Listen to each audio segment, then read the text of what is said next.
This is an old classic about how to make your money last in retirement. Because a lot of us on this call probably are, plugging away into your 401ks, IRAs, other investments. But I can tell you from experience that most people don't think about how they're actually going to distribute the money when they get to retirement. When should I take it out? How much can I take out to make sure that my money lasts longer than me? So I don't have to burden family members if I run out of money, or what if I'm 90 and I'm frail and I need care? I need to make sure I've got enough in assets to last my whole life. This book is a great starting point. Again, How to Make Money Last in Retirement by Jane Bryant Quinn. And then if you have children, and sorry for the people that were on the last call, this is a repeat, but if you have children, I don't know if you guys have noticed, college is expensive. Okay. I finished a blog a couple months ago. My grandfather went to Cornell back in 1950 is when he started, and Cornell cost $800 something a year. Now that was in 1950. So if we account for 3% inflation from 1950 until 2020, so for 70 years, in today's dollars, that's the equivalent of about $9,000. Anyone know what Cornell costs right now for undergrad a year? $80,000 a year times 3 years or times 4. And then what if they want to be a doctor like mom or dad? So I'm a big advocate for spending as little money as possible for undergrad using scholarships, grants, work study, whatever you can do. And this book, 1,001 Ways to Pay for College, does a great job of explaining that if you really want to nerd out on this stuff. They're not incredibly short books. They're not incredibly long, but they're super helpful. Those are the two I would recommend. What I found is I've been an avid business book reader and personal finance reader over a lot of years. And I found that as far as business books, most of them are directed at mid to large scale businesses. And it's hard sometimes to find their relevance in veterinary medicine. One of my favorite, which has really stood the test of time, is by a small business consultant named Michael Gerber, like Gerber baby food, Gerber. And he wrote a book called The E-Myth Revisited. So capital E dash or hyphen myth revisited. And when I read that book, I'd started my first ER specialty practice and been at it for a few years. And I felt like he was telling the story of my life. Meredith, thanks for putting that in there.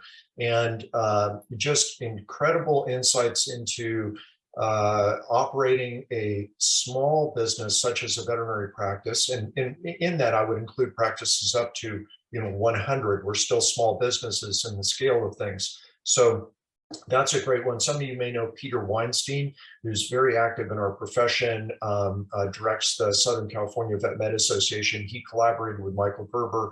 They did a veterinary version of the book that's very good. I am also a fan of the classic. And then the second book I'm going to recommend, I happen to have right here, and it's called Traction. And I heard about this book from earlier this year, Jason Trautwein. Jason is one of the most visionary leaders in our profession and one of the founders of Pathway. And in a discussion, he was asked about his favorite book, and he mentioned Traction. I've been reading it, and it is fantastic. A lot of good nuts and bolts system stuff in there. So those are some more practice management oriented books, but have been really helpful for me. On the personal finance side, The Millionaire Next Door, it's a classic. The principles remain as true today as they did a decade ago. I'll chime in off that. Some of those can be very tactical.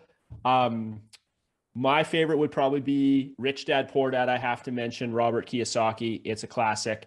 But my latest favorite money book is The Psychology of Money by Morgan Housel. Amazing, amazing, amazing. I highly recommend everyone reads it. As it says, it gets into the psychology. So it's not as tactical, but it's what's going on in your head when you're dealing with money, which is very important. And yeah, good call. And Dr. Clark, I read Traction earlier this year. I agree. If you're looking to become a business owner or already are, or just to educate yourself, it's a great one. Also, if you want something that's a real quick read, I was just looking through my collection here. I've got so many of these. The Retirement Income Pyramid, it's only 39 pages long. So if you want a quick read, because these other books are, small Bibles, some of them. But this one is a great quick read to just get a basic idea of how to start thinking about your retirement. by Brian Haney. Again, the retirement income period. If you want to, you could read this, in a day. It's an easy read. For me, it's funny because this book, it's not very popular. I'm willing to bet that most people have never even heard of it or read it, but it's called The Apprentice Model. And it's written by a close friend of mine by the name of Dr. David Phelps. And the biggest portion of this book that I took away from it, and it was all about the golden handcuffs. If you guys don't know who Dr. David Phelps is, he was a dentist, and more importantly, he was an orthodontist, and he loved what he did. The problem is, whether he was making $1 a day or $1 million a day, he was still stuck, and I had to work 60, 70, 80 hours a week. And the apprentice model was all about getting away from those golden handcuffs, is how he related to it. And I loved that. I really did.